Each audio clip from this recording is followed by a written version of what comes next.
নমস্কার, আজ রবিবার সকাল এখন 9:30 বাজছে। সকলকে জানাই সুপ্রভাত। অন্য দিনের থেকে আজকে একটু ব্যস্ততা কম।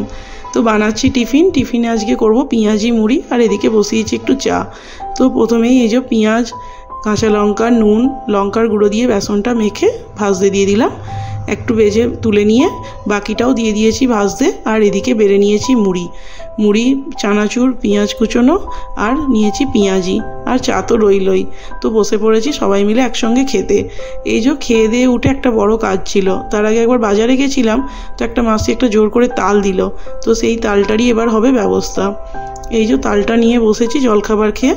তো তালটাকে চেঁচে রেডি করে রেখে তারপর বসাবো দুপুরের রান্না। এই যে আমি তালটাকে চেঁচে কাই বের করে নিয়েছি।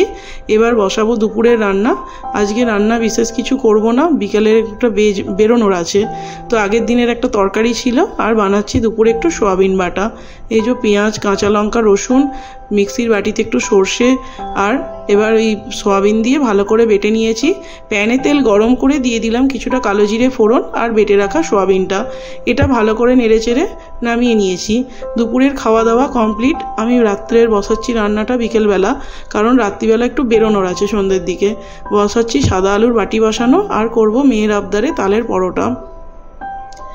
এই যে ময়দায় নুন তেল দিয়ে মেখে নিচ্ছি তাল দিয়ে ময়দা মেখে লেচি কেটে রেখে দিয়ে দিয়েছি মেয়েদেরকে খেতে। ওদের বিকালে দিলাম দুধ কর্নফ্লেক্স, আর ওদেরকে খেতে দিয়ে আমি বসিয়েছি বাকি যে তালটা ছিল ওটাকে ফোটাতে। এই যে এদিকে তাল ফোটাতে দিয়ে দিয়েছি, ওদিকে আমার আলু চচ্চড়িটাও করা হয়ে গেছে। এবার বেলছি পরোটা। তো পরোটাগুলো সব ভেজে রেখে দিয়ে, আর বিকালের সন্ধেবেলা চাটা খেয়ে বাসন টাসন ধুয়ে রেখে তারপর যাব একটু বাজারে। এই যে পরোটা ভাজতে দিয়ে দিয়েছি। ওর বাবাও একটু বেরিয়েছিল, চলে এসেছে। এবার পরোটা ভেজে রেখে ওদিকে চাও বসিয়ে দিয়েছি।